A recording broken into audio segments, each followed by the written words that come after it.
Chapter 9, The Art of Self-Defense. Okay, I was having a great week, no doubt about it. Not only did I get the blue ribbon on Wednesday, but on Thursday, the class got a long letter from Miss Mack. She included a picture of her standing by a waterfall next to some very strange-looking creatures. They looked like hairy pigs or raccoony dogs. These are coates. Mrs. Brisbane said, reading from the letter. Pronounced coates. The coates looked weird. Miss Mack looked gorgeous, especially with all the red, yellow, and orange flowers surrounding her. How I wished I could be there with her. Except maybe for the fact that those coates might not be hamster-friendly. At the end of her letter, Miss Mack wrote, So farewell to all my wonderful friends in room 26, especially the small one with the big heart, Humphrey. Sigh, sigh, sigh. Though the thought of Miss Mack made me happy, the weekend was coming up soon, and I always felt a little nervous about where I'd be spending it. When it was decided on Thursday that I was going home with Miranda Golden, I was so excited. I only got an 83% on my vocabulary test. Say I got 100%. I know, because this time when Mrs. Brisbane asked who got 100%, she raised her hand. I always figured that Miranda lived in a castle because she reminded me of a fairy tale princess in disguise. Wherever it was, it had to be wonderful if Miranda lived there. Well, Miranda's home wasn't exactly a castle, but it was very tall. Miranda lived in a 4th floor apartment with her mom and her big dog, Clem. We had to take an elevator to get there. The apartment was nice. The mom was nice. Clem was not nice. Let me explain. Miranda had a small bedroom and her mom let me stay there, right on the desk. To welcome me, the two of them did a complete clean out of my cage. I'll bet nobody's done this for a while, said Miranda's mom, and she was right. Pretty soon, I felt like a brand new hamster. Suddenly, Clem bounded into the room, a big mass of yellow fur poking his huge nose right up against my cage. His wet nostrils were like 2 eyes staring at me, and he stuck out a giant tongue that came at me like a tidal wave. Luckily, the cage protected me. Mom! Miranda yelled. Please get Clem out of here! Thank heavens, Mom took Clem out for a walk in the park while Miranda showed me her room. She held pictures of her friends and family up to the cage so I could see. Her dad, her stepmom, her grandparents in Florida. Next, she introduced me to her goldfish, Fanny. She wasn't much of a conversationalist. I squeaked, "Nice to meet you, Fanny!" And she said, blub. I was thinking about how wonderful it would be to live with Miranda all the time when Clem returned from the park and galloped into the room. Clem, stay out! Miranda shouted, but Clem just wagged his tail and barked. Miranda closed the door, so the dog had to stay outside, but we could still hear him whining and crying like a baby out in the hall. Still, just being with Miranda made everything seem golden until her mom called her to go shopping. Miranda protested. Good girl. But Mom didn't want her to stay inside on such a nice day. She had no choice unless she was rude to her mom, which Miranda would never be. I won't be gone long, Miranda told me. And I'll make sure the door is shut tightly so Clem can't get in. Everything would be all right, I assured myself. After all, Miranda had said so. I was all set to get in a good daytime snooze. But as soon as the door to the apartment closed, Clem started whining outside the room. I could hear his big paws on the door, trying to push it open. I was a little nervous, but Miranda assured me I'd be all right. After all, she wouldn't be gone long. Then I heard it. The slight turning of the doorknob as Clem flung himself at the door repeatedly. What a barbarian he was! Suddenly, the door swung open and Clem burst in and ran straight to my cage. I tried to distract him by spinning on my wheel. I could do that for hours if necessary.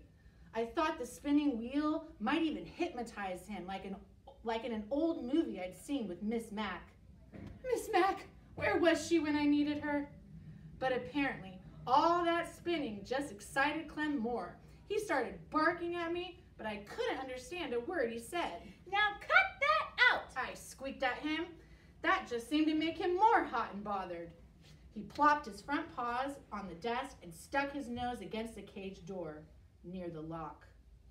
The lock that doesn't lock. Easy now. Calm down. I squeaked soothingly at the beast, but he kept poking his nose at the cage, showing me his huge tongue and the huge teeth around it. Let me just say that Clem could stand some breath mints. He poked the lock again and again. I knew if he jiggled it enough, the door would swing open and I'd be history. Poor Miranda would never know what had happened to me. She might even cry.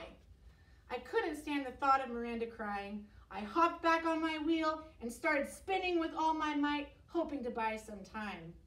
Clem pulled back for a moment and stared at the wheel going round and round. Let me just say, I'm glad that Clem is about 2 quarts low in the brain department. Whew, I'm a good spinner, but I was getting worried about how long I could keep it up when Golden Miranda rushed in. She looked more beautiful to me than, she never looked more beautiful to me than at that moment. Clem, stop it. She shouted in a very firm voice. Bad boy. Clem raced to her side, wagging his tail. Miranda's mom dragged old Clem out of the room and closed the door behind her. Whew, whew, whew. Miranda was very sorry. She opened the cage and reached in to pick me up. Poor Humphrey, she said, hugging me. She set me on her desk and stroked me gently with one finger. I'm so sorry, Humphrey. So sorry. Oh, I don't know what felt better, the petting or Miranda's soothing words. Miranda felt so terrible about what had happened, she let me play on her desk. She lined up books all along the edges so I wouldn't fall off. Then she let me wander around and see the sights. A desktop is a very interesting place, in case you've never explored one. Miranda's desktop had a big cup with hearts all over it. The cup was filled with pencils. Ah, pencils smell so sweet. She had a round, silvery container of paper clips and a square purple container of rubber bands. She had lots of paper in a pink box, and she had a great, big, fat dictionary. I could really use one of those. I wonder if they make doll-sized dictionaries you can hide behind a hamster's mirror. Miranda giggled as she watched me check things out. When I tried to climb into the paperclip box, she stopped me with her finger. No, Humphrey, those would hurt you. She did the same thing when I tried to roll in the rubber band box. No, Humphrey, rubber bands can be very dangerous. She told me. Well, I guess I knew that. Hadn't Garth shot a rubber band at AJ last week and almost got sent to Principal Morales' office? Hadn't AJ held his arm and said, "Ow!" when the rubber band hit him? Anyway, I really enjoyed my time on the desk until I heard Clem barking. And then I made a beeline for home. Oh, Humphrey, I won't let Clem hurt you, honest. Miranda assured me as she gently helped me back in my cage. I believed her. I really did.